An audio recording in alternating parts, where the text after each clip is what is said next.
Bismillahirrahmanirrahim. Assalamualaikum warahmatullahi wabarakatuh. Puji syukur kita panjatkan kehadirat Allah Subhanahu wa Ta'ala. Salawat serta salam kita curahkan kepada junjungan kita Nabiullah Muhammad SAW. Perkenalkan, nama saya Hasnawan dari kelas PAI 5C dengan NIM 21310058.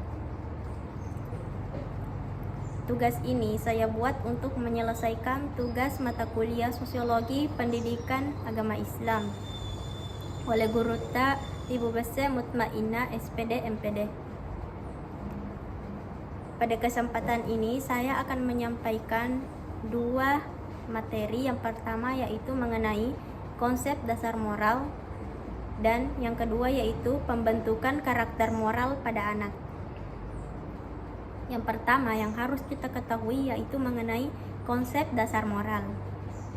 Konsep dasar moral melibatkan norma-norma atau prinsip-prinsip yang mengatur perilaku manusia berdasarkan tindakan yang dianggap baik atau tindakan yang dianggap buruk dalam suatu lingkungan, yang di dalamnya mencakup beberapa pertimbangan tentang nilai kebaikan, keadilan, kewajiban, serta bagaimana manusia seharusnya bersikap antara satu sama lain.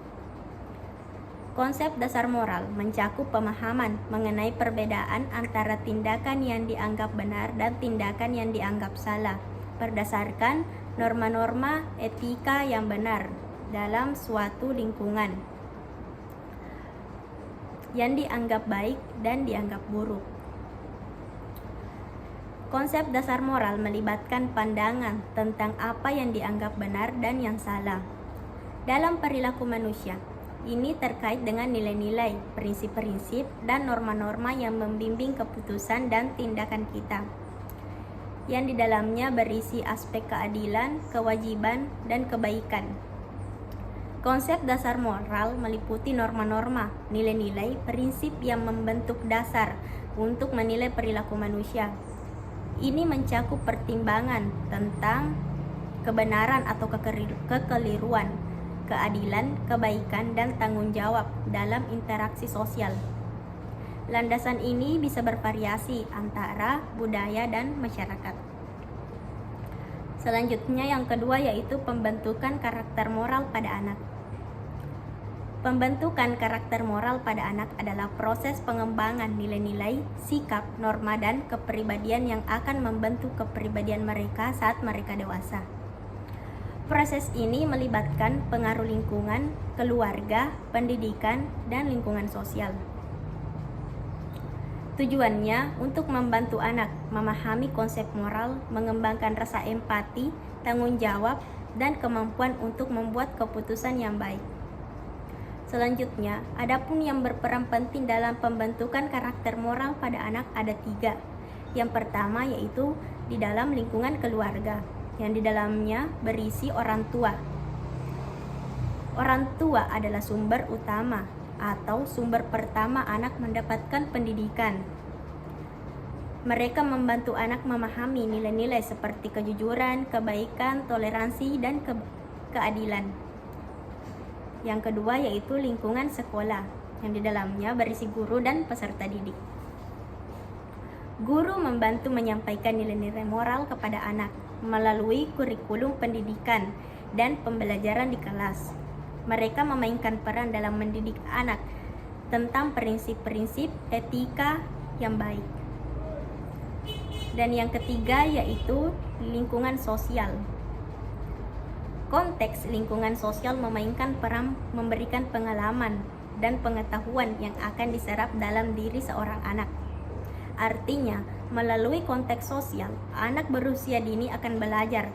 Jika dilanjutkan dengan institusi masyarakat, yang mana para anak berusia dini menghabiskan waktu mereka untuk berinteraksi dan bersosialisasi melalui bermain, serta anak berusia dini akan digembleng secara intelektual maupun kejiwaan. Peran institusi ini sangat penting yang akan mendukung proses anak, penanaman dan pembentukan moralitas pada anak berusia dini.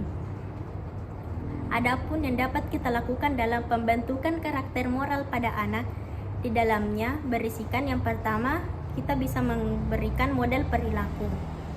Memberikan perilaku moral yang positif sebagai orang tua dan figur otoritas. Yang kedua yaitu komunikasi. Berkomunikasi secara terbuka mengenai nilai-nilai etika dan pentingnya perilaku moral. Yang ketiga, pendidikan empati. Mendorong pengembangan empati, membantu anak memahami dan merasakan perasaan orang lain. Yang keempat, memberi pujian. Memberikan pujian dan penghargaan ketika anak menunjukkan perilaku moral yang baik. Yang kelima, pengalaman sosial. Memperkenalkan anak pada pengalaman sosial yang memungkinkan mereka belajar berbagi, bekerja sama, dan berempati. Yang keenam, batas dan konsekuensi. Menjelaskan batasan dengan jelas dan mengenalkan konsekuensi dari tindakan yang tidak etis. Yang ketujuh, pendidikan yang religius. Jika relevan, mendukung pembelajaran moral melalui ajaran agama dan nilai-nilai yang spiritual.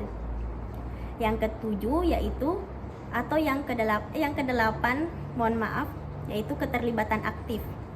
Terlibatan aktif dalam kehidupan anak mendukung perkembangan moral mereka dengan memberikan bimbingan dan dukungan.